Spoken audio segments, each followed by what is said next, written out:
मुसलमानों को आरक्षण नहीं है, तो अगर नहीं है तो निश्चित तौर पे उनको भी आरक्षण मिलना चाहिए। महाविकास आघाड़ी से हम और क्या अपेक्षा कर सकते हैं? इन्होंने केवल अपीजमेंट की पॉलिटिक्स की है।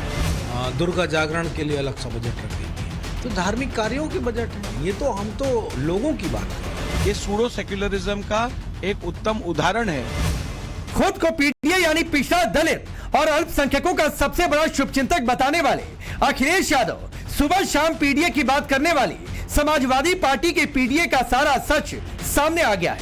क्या यूपी में पीडीए जपने वाली समाजवादी पार्टी की कलई महाराष्ट्र में खुल गई है? क्या यह साफ हो गया है कि समाजवादी पार्टी और इंडिया गठबंधन का परिवारवाद के बाद पहली प्रायोरिटी सिर्फ और सिर्फ मुसलमान है? क्या मुस्लिम फोर्स को आधार बनाकर मोदी के खिलाफ इंडी गठबंधन तुष्टीकरण को हथियार बना रहा?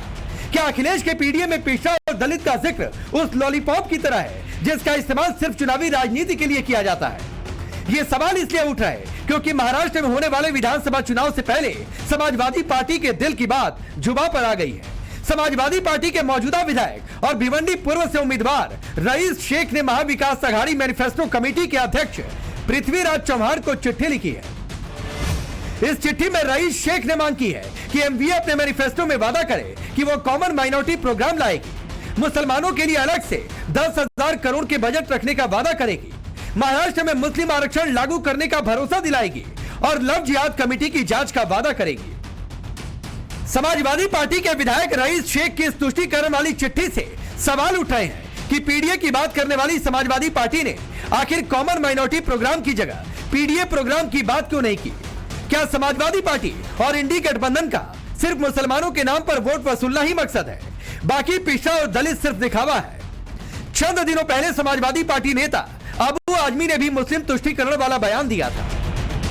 आप देखते हैं असेंबली में अबू आसिम आप के हक की लड़ाई लड़ता है कि नहीं लड़ता है? हम 2 एमएलए हमें 6-8 एमएलए चाहिए, और जिस दिन अखिलेश भाई 8 एमएलए होंगे ना, किसी की मां ने दूध नहीं पिलाया मुसलमानों को साथ। ये मेरा वादा है, मैं जान देकर भी इस कौम के लिए अपनी जान दे सकता हूं, लेकिन झुक के किसी के सामने घुटने टेक नहीं सकता हूं।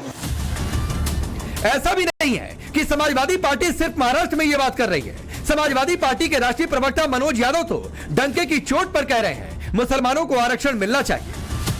तो मुसलमानों को आरक्षण नहीं है, तो अगर नहीं है तो निश्चित तौर पे उनको भी आरक्षण मिलना चाहिए। इसकी मांग समाजवादी पार्टी लगातार करती आई है, और सत्ता बनेगी तो उसके लिए हम तमाम सारी चीजें उनको प्रोवाइड भी कराते हैं।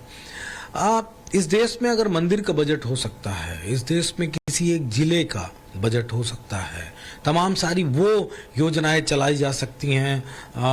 जैसे सरकार रामनवमी का प्रोग्राम कराती है, उसके लिए अलग सा बजट रख देती है, दुर्गा जागरण के लिए अलग सा बजट रख देती है, तो धार्मिक कार्यों के बजट हैं। ये तो हम तो लोगों की बात कर रहे हैं, जो ह्यूमन है उनको एम्पावरमेंट करने की बात कर रहे हैं। इसमें क्या बुराई है? और इस देश का अल्पसंख्यक भी इस देश के टैक्स में भागीदारी अपनी देता है, और वो अपना टैक्स जमा करता है, और जो बहुसंख्यक है वो भी जमा करता है। तो अगर वो कुछ अपने लिए मांग रहे तो इसमें बुराई की कौन सी बात? महाराष्ट्र में होने वाले विधानसभा चुनाव से पहले समाजवादी पार्टी के दिल की बात जुबान पर आ गई है। समाजवादी पार्टी के मौजूदा विधायक और भिवंडी पूर्व से उम्मीदवार रईस शेख ने महाविकास आघाड़ी मैनिफेस्टो कमेटी के अध्यक्ष पृथ्वीराज चौहान को चिट्ठी लिखी है। इस चिट्ठी में रईस शेख ने मांग की है कि एमवीए अपने मैनिफेस्टो में वादा करे कि वो कॉमन माइनॉरिटी प्रोग्राम लाएगी, मुसलमानों के लिए अलग से 10,000 करोड़ के बजट रखने का वादा करेगी, महाराष्ट्र में मुस्लिम आरक्षण लागू करने का भरोसा दिलाएगी और लव जिहाद कमेटी की जांच का वादा करेगी। समाजवादी पार्टी के विधायक रईस शेख की इस तुष्टीकरण वाली चिट्ठी से सवाल उठ रहे हैं कि पीडीए की बात करने वाली समाजवादी पार्टी ने आखिर कॉमन माइनॉरिटी प्रोग्राम की जगह पीडीए प्रोग्राम की बात क्यों नहीं की? क्या समाजवादी पार्टी और इंडी गठबंधन का सिर्फ मुसलमानों के नाम पर वोट वसूलना ही मकसद है, बाकी पिछड़ा और दलित सिर्फ दिखावा है? चंद दिनों पहले समाजवादी पार्टी नेता अबू आजमी ने भी मुस्लिम तुष्टीकरण वाला बयान दिया था। आप देखते हैं असेंबली में अबू आसिम आप के हक की लड़ाई लड़ता है कि नहीं लड़ता है? हम 2 एमएलए हमें 6-8 एमएलए चाहिए, और जिस दिन अखिलेश भाई 8 एमएलए होंगे ना, किसी की मां ने दूध नहीं पिलाया मुसलमानों को साथ। ये मेरा वादा है, मैं जान देकर भी इस कौम के लिए अपनी जान दे सकता हूं, लेकिन झुक के किसी के सामने ऐसा भी नहीं है कि समाजवादी पार्टी सिर्फ महाराष्ट्र में ये बात कर रही है। समाजवादी पार्टी के राष्ट्रीय प्रवक्ता मनोज यादव तो डंके की चोट पर कह रहे हैं मुसलमानों को आरक्षण मिलना चाहिए। हालांकि कांग्रेस रईस शेख की चिट्ठी पर बयान देने से बच रही है। देखिए, सबकी अपनी अपनी सोच और अपने अपने तर्क और अपनी अपनी डिमांड होती रहती है, मांग होती है, सजेशन होते हैं।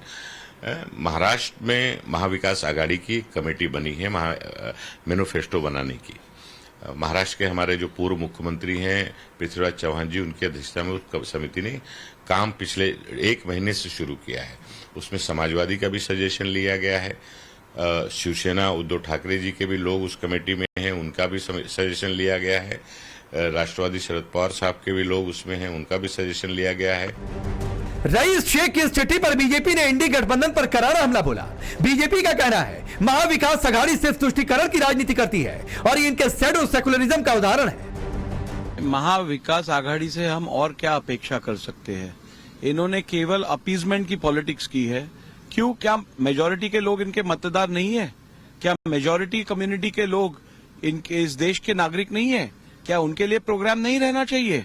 केवल किसी प्रोग्राम को एक ही समाज के लिए केंद्रित करके मैं समझता हूं ये सूडो सेक्युलरिज्म का एक उत्तम उदाहरण है और ऐसे ही सूडो सेक्युलरिज्म का विरोध इस डेमोक्रेसी में होना चाहिए।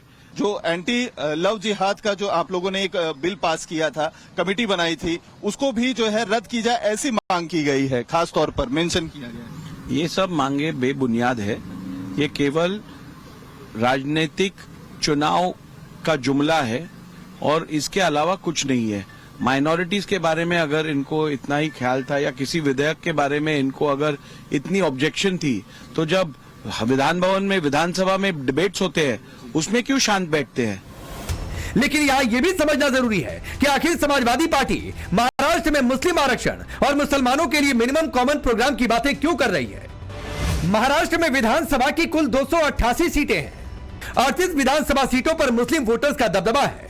इन 38 सीटों पर 20% से ज्यादा मुस्लिम वोटर हैं। 38 में 9 विधानसभा क्षेत्रों में लगभग 40% मुस्लिम मतदाता हैं। बात सिर्फ भिवंडी सीट की करें तो वहां पर लगभग 50% वोटर मुस्लिम हैं। ऐसे में सवाल है, क्या इंडी गठबंधन सत्ता पाने के लिए तुष्टीकरण की सियासत कर रहा? क्या मुस्लिम आरक्षण और कॉमन प्रोग्राम की बात इसलिए हो रही कि मुसलमानों का वोट अपने पाले में लाया जा सके? सवाल है कि माइनॉरिटी के लिए कॉमन प्रोग्राम की मांग करने वाली समाजवादी पार्टी के पीडीए से पिछड़े और दलित क्यों गायब है? सबसे बड़ा सवाल है, क्या मोदी के खिलाफ मुसलमानों को आधार बनाकर तुष्टीकरण वाली राजनीतिक फसल तैयार की जा रही? Bureau report, times now Bharat.